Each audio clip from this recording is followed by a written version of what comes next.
when you started a meeting before we got here today. And we're saying that when he's talking about the process and certain protocols, if you say you're having a meeting at a certain time, and we are on time, yet you've already started the meeting, there is something that's flawed in itself. And so we don't, and we also want an agenda. We don't want a meeting where you just say you all come. But we need to know what are the issues, what are the items that you're going to cover. It needs to be more structured for something this important. So again, as I said, the merits of what you're saying, so that we can make sure that you've done the best that's ethically and morally sound to conduct one of these meetings. Okay, so let me say this. This is not the last time that we will be out presenting, hearing feedback, and allowing everyone to have their voices heard. I do think, and again, the room is crowded. There are folks waiting outside. You said this is not the right time. You did the same thing at the convention center. Made no decision. The next thing they was building, you come up with it, come trying to tell us we're not going to do it, then you come back, you'd already started on it. What's going to say next week, we wake up at a bike and they run down the street. You don't trust you. Because you had Mike Carter, Matt Carter, whatever name in News 4, running around the neighborhood with Padro, talking about what they're going to do. We don't trust you. You take all of this here that you're going to do, that he wants to circle us out of here so all the other can get in here and make the decision. You didn't expect us to care enough to get here.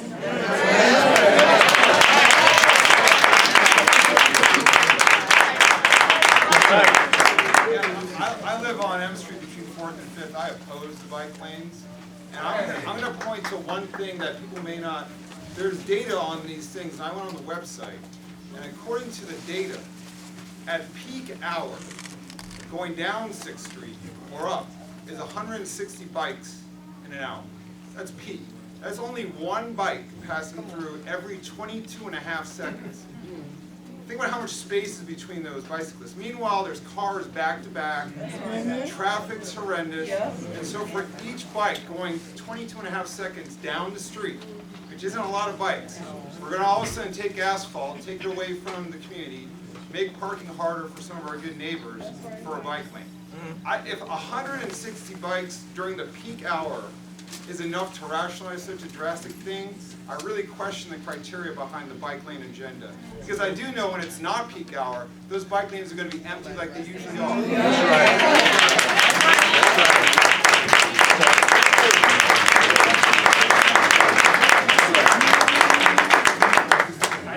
Hi, I am a person for whom a bike is not a toy but a tool. It is my primary means of transportation around the city and around the region. Part of this is Metro does not go where I need to go all the time, nor is it always on a time schedule that meets my own personal business needs. This is all about safety, and you bring up the idea of the number of cycles. To quote the movie Field of Dreams, if you build it, they will come. No. The data. We're already here. Because there is a facility for cyclists. But here's the other thing. In the end, it's all about safety. A bike lane, especially a protected one, protects cyclists, it protects pedestrians, and it protects drivers by slowing the overall speed of traffic at all times. That's all I ask. I just want to be safe. I've been taken out by cars. I have the scars to prove it. I've also seen a lot of my fellow bicyclists, to bring up another point, be scofflaws. I was walking from John the other day, trying to the light with that bike to get me, and I was walking. I have been hit by cyclists when I was on crutches who were running stop signs because they thought that the laws were their own domain. This is a multifaceted issue here. But if not here, where? Because the problem is 6th Street is a low-volume street compared to a lot of other streets around here. Connected north-south streets, it is a low-volume street compared to 6th Street, compared to 7th. It is a low-volume street. No. And all I can say is, I understand. Please, folks. All I want to say is, as Sam has been saying, as Darren has been saying, as everybody up here has been saying, this is a starting. No, everybody.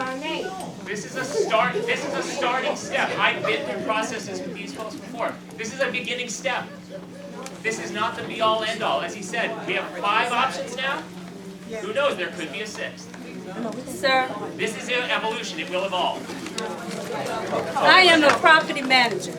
I have over 500 units in this area, on the 6th Street area, which houses over 1,000 residents. We have been there for over 35 years.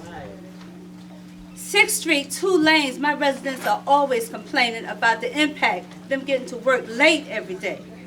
They coming home, they have to wait hours just to get to where they live. If you change that 2 lanes into 1 lane, what will happen? Those are the things. We oppose, the residents oppose bike lanes on 6th Street. We don't want 1 lane, we want our 2 lanes.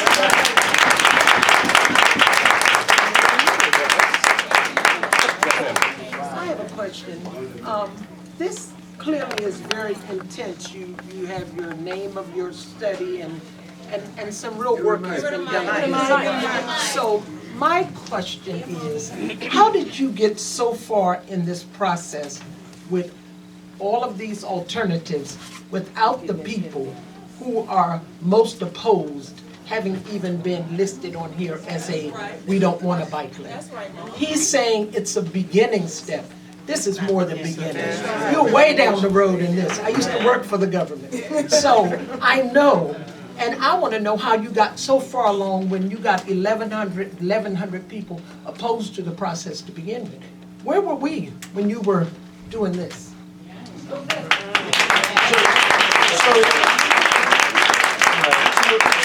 we got to this point through a couple of steps. We looked at, we defined